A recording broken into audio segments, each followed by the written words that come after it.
I'm so glad you chose to be here this morning. I hope you're encouraged by what you hear and what we think about from God's Word today. We're in the third week in a series entitled Stressed, and I think that's a word that everybody in the room can relate to, because for every one of us in the room, life is full of trouble, and trouble leads to stress. And stress can be experienced in a number of ways. Here's some examples. You could be facing stress, or you probably have faced stress because of fear, stress because of busyness, or stress because of anger, stress because of guilt, stress because of envy, or stress because of inconveniences. Now, if you were here last week and you were paying attention, you might have even read ahead and thought you were going to hear a message today on envy. And I changed the order. And I just want to say, I hope that doesn't make you angry. But if you are angry, I want to help you with that. Whether you're angry about me changing the order of the messages, or whether you've got something else to be angry about, I'm going to help you with that. In fact, not me. I'm going to let somebody else help you with that. And his name is Nehemiah. Perhaps you've heard of Nehemiah.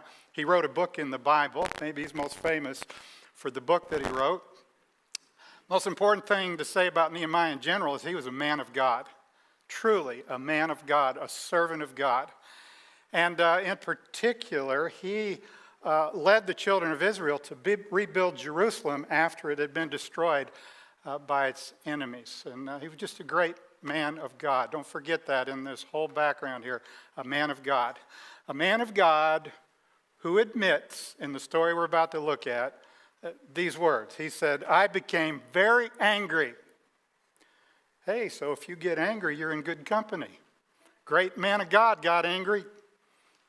You got angry too? Okay, you can stop right there and say, I'm in good company. Nehemiah got angry. I'm like Nehemiah. But Nehemiah didn't stop there. He didn't stay angry. He dealt with his anger. He worked through his anger, just like we need to work through it and learn how to deal with it. So if he's a man of God and he got angry and he learned how to deal with anger, certainly this morning, we've got something to learn here that we can take to heart and it can make a difference in our lives. And know that this information comes from God, because we're going to read about it in God's Word. Now, we're going to read the story of why Nehemiah said, I became very angry. But first, I just want to give you some background on the story before we read it. Starting with the word famine. There was a famine in the land of Israel, and food became very scarce. And when food becomes scarce, it becomes very expensive. But the people needed food to eat and to feed their children, so what many of them had to do was get out mortgages. That's the next word.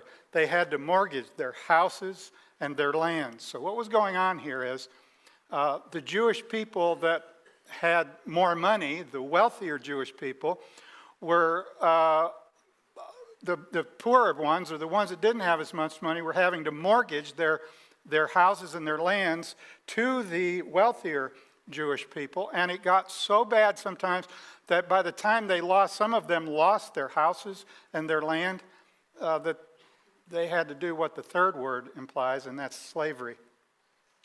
They had to sell their children into slavery in order to have money to eat and to survive. And it's because of those three things, famine, mortgages, and slavery, that Nehemiah says, I became very angry. So there's the background. Now let's read the story. And when we read the story, I think it'll make a lot of sense to you. Here we go. There was a great outcry of the people and their wives against their Jewish brethren. There were those who said, we, our sons and our daughters are many. Therefore, let us get grain that we may eat and live.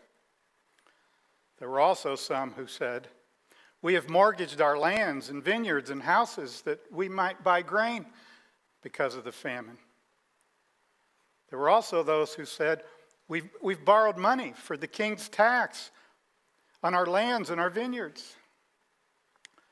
Yet now our flesh is as the flesh of our brethren, our children as their children. Now let me stop here. What they're saying is, these are our Jewish brethren that are taking advantage of us in our predicament and causing us to pay these high interest in mortgaging our houses and our lands. These are Jews taking advantage of Jews. And then they go on to say, and indeed, we're forcing our sons and our daughters to be slaves.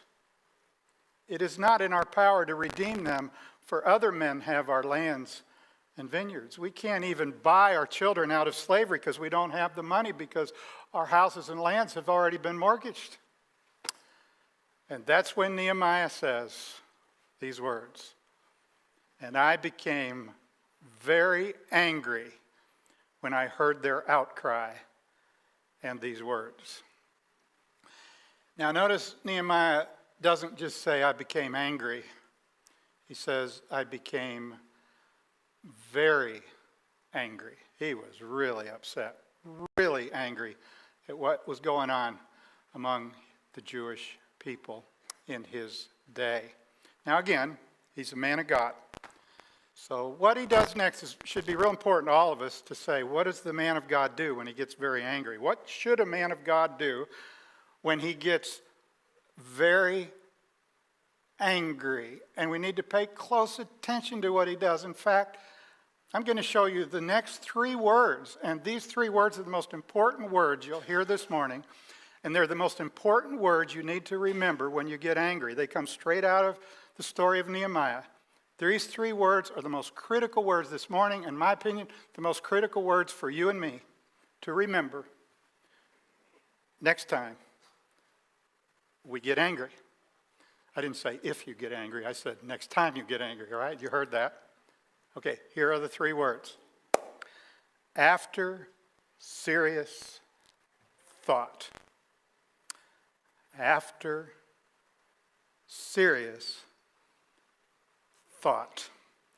When the man of God got angry, Nehemiah, first of all, he thought. He didn't act. He didn't speak. He thought, which isn't the natural reaction, by the way, when I get angry. Maybe you either. The natural reaction when I get angry is to react and say something. In the New Testament, it's called an outburst of anger. Some of you might be familiar with an outburst of anger from your own life. Not Nehemiah. He didn't react when he got angry. He thought. He stopped and thought. But he didn't just think. Notice the word serious thought. I like that. Nehemiah said, I just didn't think casually or quickly. I thought seriously, because when I was angry, it demanded that I stop and think seriously. And serious thought would imply that he's seriously thinking about, what would God want me to do right now? What should I do? What's the best thing to do? Not what would I do instinctively, but serious thought about what should I do? What does God want me to do? And then this word after is a critical word, because he didn't do anything, he didn't say anything until, here's the word, after serious thought. He stopped and thought seriously about what he should say and what he should do. And then after serious thought, here's what he did. What we're told next, I rebuked the nobles and rulers. Now, what we have here, if you stop and think about it, is Nehemiah got angry. Instead of reacting and quickly speaking and doing something, he stopped and thought. And within that, I'm sure there had to have been prayer. Lord, help me to think like you want me to think. What is it that you would want me to do? And then he thought, what is it that I need to do? What is it that I need to say? What is it that would please God here? Before I react and say something I shouldn't say, I'm going to give serious thought before I speak. And that's what he did. It wasn't until after serious thought that he rebuked the nobles and rulers. Now, these were the people that were charging these excessive interest rates on their Jewish brethren. And then he's going to tell us what he said. Next line is, and I said to them, here's what he said, each of you is exacting usury from his brother. Now that word usury, that's a very negative thing, usury. It means charging excessive rates of interest. And usually if you're charging excessive rates of interest, it's because people are in a position where they've got nowhere else to turn. You're taking advantage of their misfortune and charging them excessive rates of interest to their harm. And this is what Nehemiah is telling them. We are exacting, each of you is exacting usury from his brother. Now we would expect, I know if it was me, and maybe you, that Nehemiah would go into a lecture. And I'm going to lecture you about this. I'm going to tell you all the reasons why you shouldn't do this, and why it's wrong, and why you're wrong, and why you need to get your life straightened out, that he would get into a lecture, but he doesn't lecture. He asks questions, as we see next. Will you even sell your Jewish brethren? Or should they be sold to us? Instead of lecturing them, he asks them questions. That's how he's dealing with his anger here. Instead of lecturing them, letting them have it, he asks them questions to try to help them think about what they are doing. And you know those questions were pretty effective. I know that because of what we read next. Then they were silenced and found nothing to say. They were convicted. When he asked them questions about what they were doing, it brought them to conviction. And then Nehemiah thought, well, this is working pretty good. I think I'll ask him another question, which he does. He said, what you're doing is not good. Should you not walk in the fear of God? Now, this was great because what he was doing was saying, you need to think about what God thinks here. Shouldn't you have a fear of God? Aren't you concerned about what God thinks? Aren't you afraid of how he will discipline you if you're doing wrong? Nehemiah is handling his anger so well because after serious thought, listen, he didn't come up with these good questions that he asked quickly. It was after serious thought that he prayed about and thought about, what am I going to say to them? And his answer was, I'm going to ask them questions to help them think about what they have done. But that only happened after serious thought. Now, we're going to read something next that if you're not familiar with this story, it'll surprise you like it surprised me. I mean, this just blows me away what we're about to read next. We would never expect to read what we're going to read next. Here it is. He said, I also am lending them money and grain. What? Nehemiah, you also are part of this? You also are lending money and grain? And we might stop, if that's all we have, I would want to give Nehemiah the benefit of the doubt, wouldn't you? I want to say, he's a man of God, he couldn't be doing anything wrong here. Hey, Nehemiah was doing it right. He was lending them money and grain at a low rate of interest. He was lending them money and grain maybe at no interest to try to help them through a hard time. So if that's what he's doing, then I can be comfortable with what I'm reading about Nehemiah here. But that's not what he was doing. Because in his very next words, he explains what he was doing. He says, please let us stop this usury. See the word us? That includes himself. I'm just as guilty as you people. I've been doing the same thing. I've been loaning money and grain at excessively high, unusually high rates of interest. And God has convicted me that I am wrong just like you're wrong. Now, how did that admission come about? It was after serious thought, right? After serious thought. I mean, when this started, Nehemiah was furious. He was very angry. I'll use his word. He was very angry with the people that were doing wrong. But you know what happened?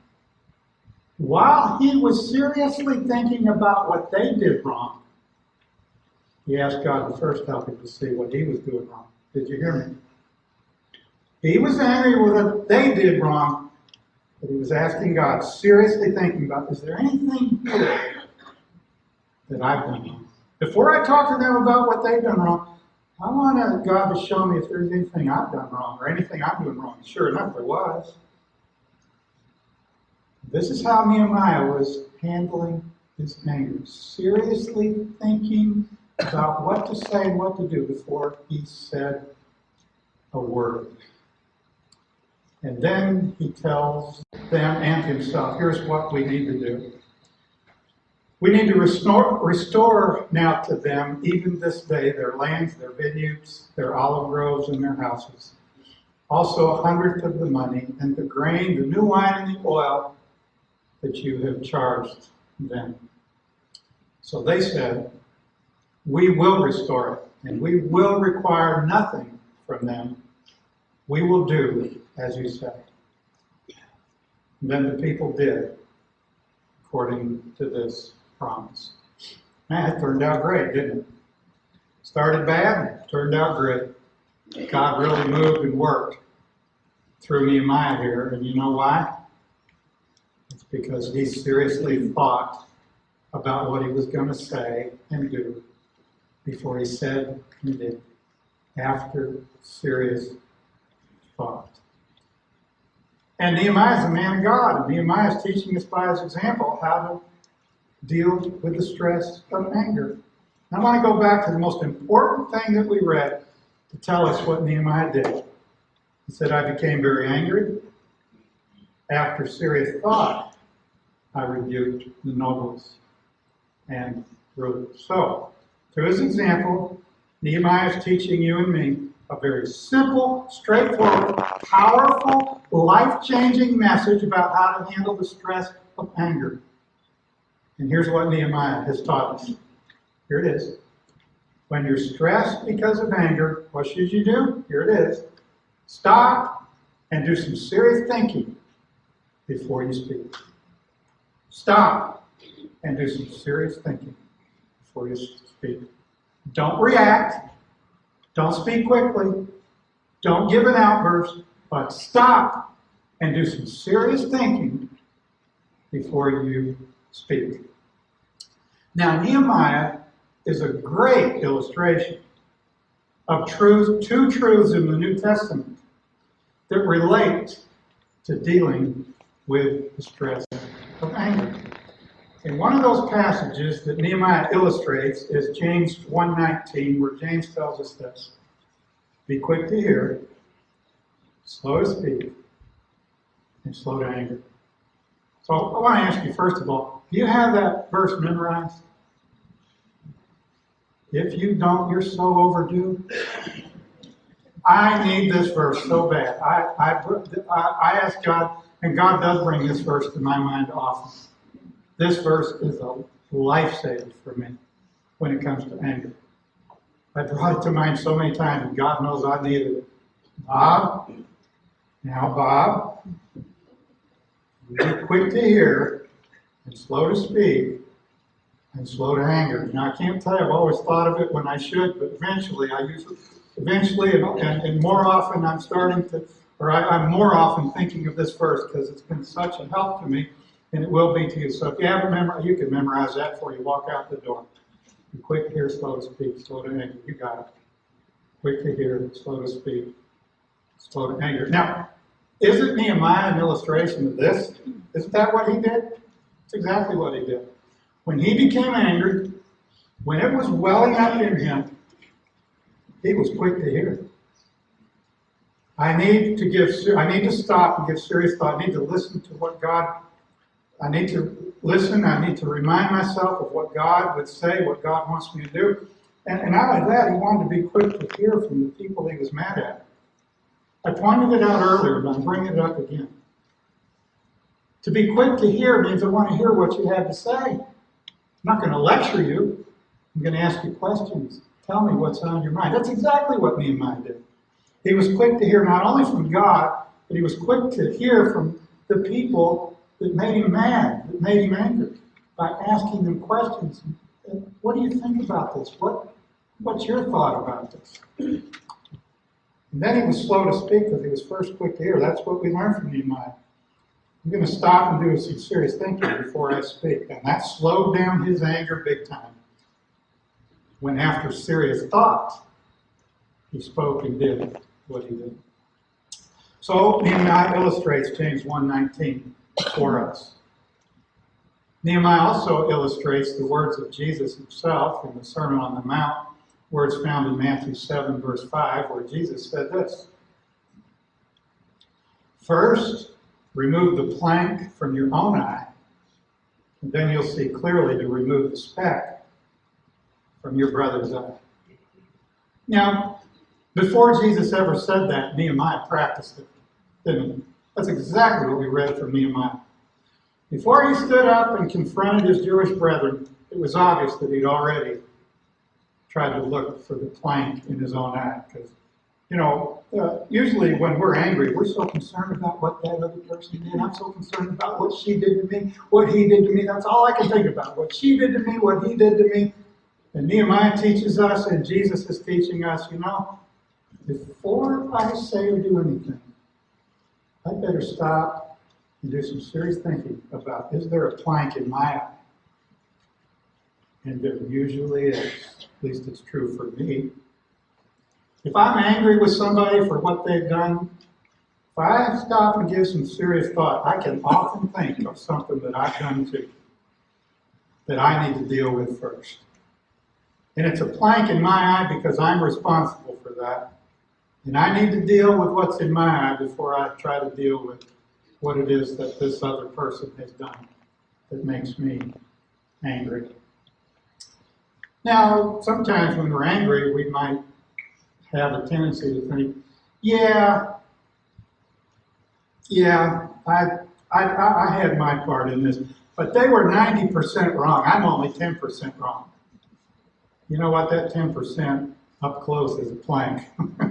That 90% out there is like a speck.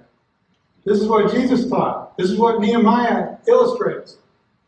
That when we're angry with someone for what they've done, we need to give some serious thought. Is there anything that I've done that I need to deal with before I talk to them about what they've done?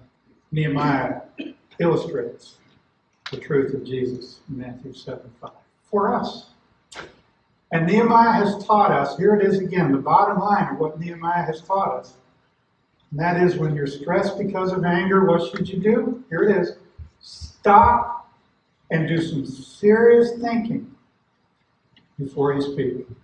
And as you're doing that serious thinking, hopefully these words will come to mind from James. Be quick to hear, slow to speak, and slow to anger. And when you're doing that serious thinking, hopefully the words of Jesus will come to mind, where you will say, I need to first remove the plank from my eye so that I can see clearly to remove the speck from my brother's eye. Here's the bottom line one more time. When you're stressed because of anger, stop and do some serious thinking before you speak. Now, next week, next Sunday, we're going to continue our series entitled Stress. And the topic next week will be stress because of guilt. We're going to learn how to deal with stress because of guilt through David from Psalm 32. Now, I want to qualify this. That might be what we talk about next week. You'd never know. But let me tell you this. If this isn't what you hear next week, it won't be on me. It'll be on Russ Perry. Okay? So it's all on Russ. When I walk off this stage, the weight is on Russ Perry. And he might deliver this message next week. But as you've learned this morning, you never know. All right. So with those thoughts, I think he will, actually. He's a better man than I. So with those thoughts in mind, let's pray. Father, thank you so much for Nehemiah and this story that you've recorded and preserved. It's so relevant to me, and I imagine to everybody in the room. Thank you for showing me, Father, how much I need to follow his example. We all do. Help us, Father, to remember next time we're angry, to stop and do some serious thinking before we speak. And for reminding us to do that, and for the difference that that will make in our lives and in the lives of others. We give you thanks. Amen.